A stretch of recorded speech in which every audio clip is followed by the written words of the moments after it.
Hello everyone, good morning. আমি সৌমি, আর আমার চ্যানেলের আরও একটি নতুন ব্লগে আপনাদের সবাইকে স্বাগত। কি যে হয়েছে কদিন ধরে, সকালবেলা কিছুতেই রোদ আর ওঠে না।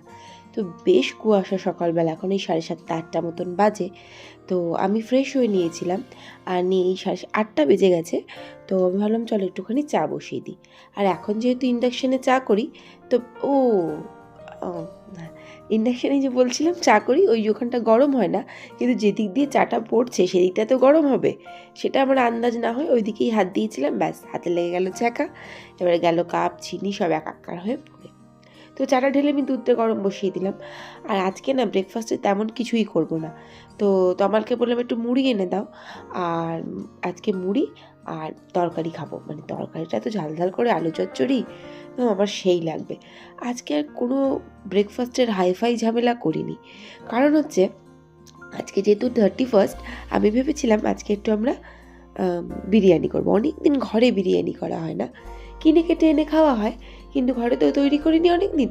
তো ভাবলাম চলো, ওই শুনেছি ব্যারাকপুরের দাদা বৌদিতে নাকি আমি যেমন করে আজকে বিরিয়ানিটা করবো, অ্যাকচুয়ালি আমি একজনের দেখেছি, তো সেখান থেকে নাকি ওইভাবে বিরিয়ানি করা হয়। তো ভাবলাম আজকে চলো চেষ্টা করে দেখা যাক। তো আগে ভাবলাম চলো খেয়ে নিই, আর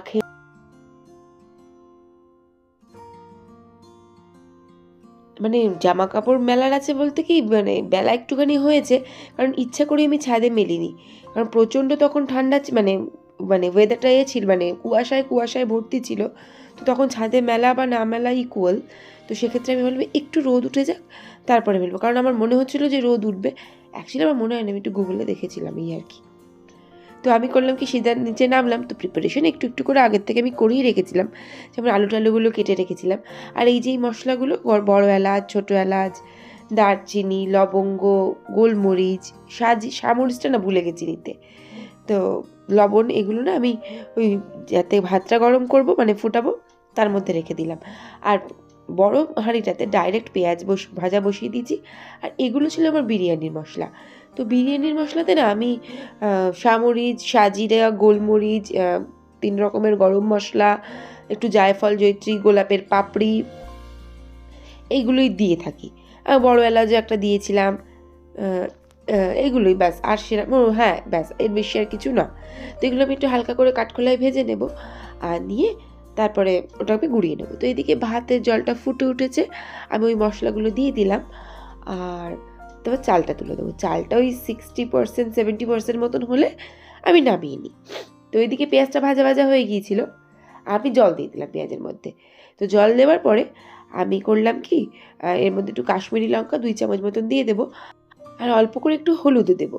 তো যাই হোক, এই দুটো কাজ আমি করে ফেললাম। আর যখন ফুটে উঠবে এই জলটা, তখন তার মধ্যে আমি লবণ দেবো, মানে ওই ফুটে ওঠার পর আমি ওর মধ্যে আলুগুলো এক এক করে দিয়ে দেবো। আর আলুটা দিয়ে দিই, আলুটা যদি সুন্দর করে সিদ্ধ হবে, তার জন্য আমাকে একটু ওয়েট করতে হবে। আর এই যাতে আলুর মধ্যে সুন্দর একটা গন্ধ চলে যায়, তার জন্য আমি একটু মিঠা আতর দিয়ে দেবো। তো ব্যাস, ওদিকে আলুটা সিদ্ধ হোক, আর আমি তারপরে করবো কি, এদিকে একটা ওই যে যেটা দেওয়া হয় জল বিরিয়ানির ওপরে, তার জন্য আমি একটা জায়গায় দুধ নিয়েছি, খোয়া ক্ষীর, কেওড়া জল, গোলাপ জল, আর হচ্ছে ওই মিঠা আতর। আর আমি না কেশরটা আনতে আমি ভুলে গিয়েছিলাম বাজার থেকে, তো মিঠা রং আমার ঘরে ছিল, মিঠা রং বলছি, বিরিয়ানির রং আমার ঘরে ছিল, আমি রং দিয়ে আজ কোনো রকমে অ্যাডজাস্ট করব। তো যাই হোক, এদিকে আমি এই জলটা রেডি করে ফেললাম। তো ওখানে আলুটা সেদ্ধ হতে একটু দেরি হবে, আর আলুটা সেদ্ধ হয়ে যাওয়ার পরে না আলুগুলো তুলে নিয়ে ওই আলুর মধ্যেই আমি ডাইরেক্ট চিকেনগুলো দিয়ে দেবো। তো ওগুলো হতে থাকে এক এক করে। আমি ভাবলাম চলো, ড্রেসিং টেবিলটা একটু নোংরা হয়েছে, তো ড্রেসিং টেবিলটা আগে পরিষ্কার করে নেওয়া যাক, কারণ ওগুলো হতে একটু লেট, মানে একটু সময় লাগবে। আর আজকে তেমন কিছুই রান্না করব না, ব্যাস ওই বিরিয়ানি, ওটাতেই আমাদের হয়ে যাবে।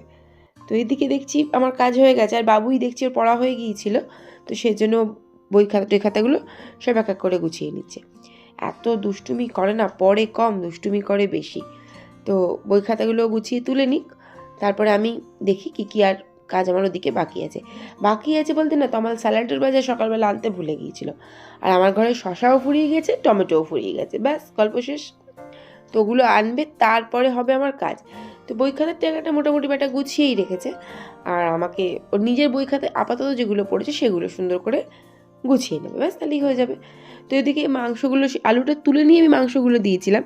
তো মাংসগুলো দিয়ে দেওয়ার পরে মানে মাংসগুলো সিদ্ধ হয়ে গেছে, তখন আমি আলুগুলো আরেকবার দিয়ে দিলাম। তো এরপরে আমি আলুগুলো সুন্দর করে সেট করে দেবো। এক এক করে ওই লেয়ারিংয়ের একটা ব্যাপার থাকবে। একটু আলু বখরা দিয়ে দিলাম। আর টক দইটা না শুনেছি আমি ওই দাদা বৌদি বিয়েতে নিয়ে খুব বেশি দেওয়া হয় না, তো সেটা আমি খুবই কম পরিমাণে দেবো। তো এর মধ্যে আমি মশলাটা দিয়ে দিলাম, ওই যখন ড্রাই রোস্ট করে রেখেছিলাম যে মশলাটা, আর অল্প পরিমাণে একটু দই দিয়ে দিলাম। অল্প বলতে খুব অল্পও নয়, এই 150 মতন দই আছে। তো এবারে আমি চালগুলো দিয়ে সুন্দর করে লেয়ারিং করে দেবো। তো এই চালটা দিলাম, দিয়ে ওই গোলা দুধ ফুদ খোয়া ক্ষীর মখির যা আছে সব আমি এক এক করে দিয়ে দেবো। এই বিরিয়ানি রান্না করাটা আমি অনেক ছোটোবেলায় শিখেছিলাম আমাদের পাড়ায় একজন কাকুর থেকে, তার নাম মফিজুল ইসলাম। যাই হোক, তো সে এখন অনেক দিনের কথা, এখন অনেক কিছু এক্সট্রা শিখে গেছি। তো হাসির কারণে যে বিরিয়ানি দেখে বারবার খিদে পেয়ে যাচ্ছিলো, ভাবলাম খুলে খেয়ে নিই। তারপর ভাবলাম দূর থাক, স্যালাডটা আসুক, স্যালাড ছাড়া বিরিয়ানি খেতে ভালো লাগে না। মানে স্যালাড আসুক, মানে স্যালাডের বাজারটা আসুক। তো তমাল নিয়ে এসেছিলো, আর আমি এক এক করে সব স্যালাডের বাজার টুকটুক করে কেটে নিলাম। তারপর আর থাকতে পারি। তো যাই হোক, বিরিয়ানিটা এক এক করে তুলে নেবো। আমি আমার জন্যও তুলে নিলাম, আর বাবুয়েরটা তুলে দেবো, তো আমারটাও এরপর তুলে দেবো। বিরিয়ানি কাটার একটা ব্যাপার থাকে, তখন ওই কাকু আমায় শিখিয়েছিল যে একটা সাইডে লেয়ার তুলে আর একটা সাইডে রাখতে হয়, মানে ভাতের নিচ থেকে ভাতটা তুলে তো ওপরে একটা সাইড করে রাখতে হয়, সে এক হাজারো কায়দা। যাই হোক, তো বাবুইকে আমি খেতে দিয়ে দিয়েছি। তো ওকে জিজ্ঞাসা করছিলাম কিরে কেমন হয়েছে, তো ও বললো মাম্মা লবণ কম হয়েছে। তবু ভালো কম হয়েছে, বেশি দিয়ে ফেলিনি। অ্যাকচুয়ালি সবসময় কমই দিই, মানে একার সময় তো দিই না। যাই হোক, দুপুরে খাওয়া দাওয়া কমপ্লিট হয়ে গেল। ওই আগের দিন বলছিলাম না আমাদের এখানে একটা প্রোগ্রাম আছে, এই বাবুই এমন করে ভিডিওটা করেছে না, সামনের মাঠ আছে একটা বড়, সেটা বোঝা যাচ্ছে না। তো এরকম সুন্দর করে 31st জন্য সাজানো হয়েছে। তো যাই হোক, ব্লগটা আমি এখানে শেষ করলাম। ভালো লাগলে প্লিজ পাশে থাকবেন। Thank you.